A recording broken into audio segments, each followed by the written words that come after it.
Life often depends on perspective. Each one of us has one, and this will influence how we live and see life, whether that be our own or that of others. Today, that is exactly what we are going to do. So sit back, grab your favorite beverage, and enjoy this short tale. This is the story of young Jeff, a 14-year-old teenager who lives in the city of Dingle. Now, this story is unique because his life isn't the same as that of others. Jeff has autism on the spectrum. For most people, a Monday is just a normal, unlikable day. But for Jeff, this is not the case. Jeff would wake up, get ready, and then get on the bus, where he encountered his first problem. Upon entering, he notices that there are no free chairs. Here he has a nervous breakdown because his anxiety of having to sit with an unknown person kicks in. He stands there for a long period of time until the bus driver eventually forces him to sit down with a random person. Will you just sit down already? Now, he is in school, probably the place he hates most. In many of the classes, the teachers don't bother him, they just let him be. However, Miss Helen, the English teacher, wanted to class to debate that day. Everyone was doing so, while Jeff was simply minding his own business at the back. Eventually, she turned to him and asked him to participate. Jeff, can you tell me what the extract means, please? This was initially received with silence. Jeff, I am talking to you. Can you participate? I don't want it today. Well, you have to, so do it. I said I don't fancy it today, so can you just leave me alone? What did you just say to me? I said, leave me alone. Go to the principal's office now. Jeff grabs his bag and has a meltdown, storming out of the room, slamming the door behind him. Once again, he is now in the principal's office, having the same conversation he has had many times before. Sadly, once again the director doesn't try and understand him. What happened this time, Jeff? I didn't feel like participating.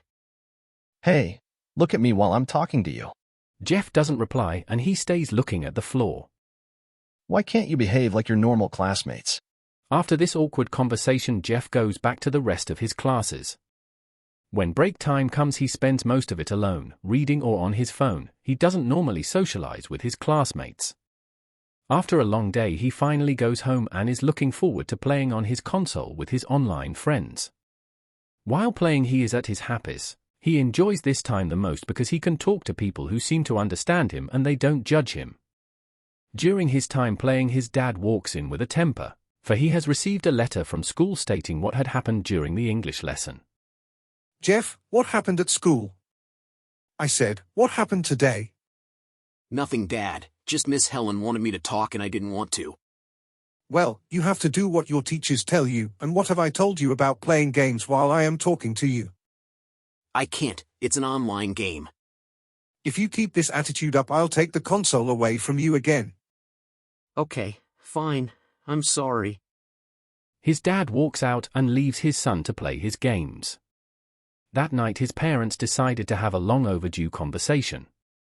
They sit down and finally ask themselves why their son behaves the way he does. They decide to meet with a specialist, and after some tests, Jeff is finally diagnosed with stage 2 autism. Now, things start to turn around. First of all, he starts going to a new school centered around people who are dysregulated, which is associated with people who struggle to control their emotions.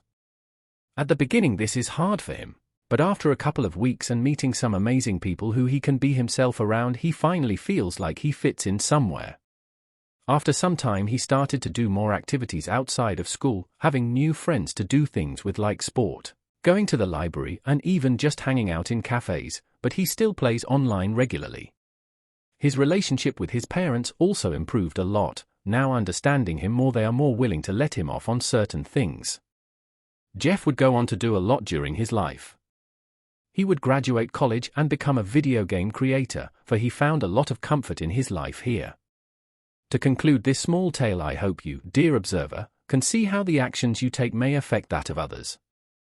No matter what situation you are in, you must always treat others with kindness.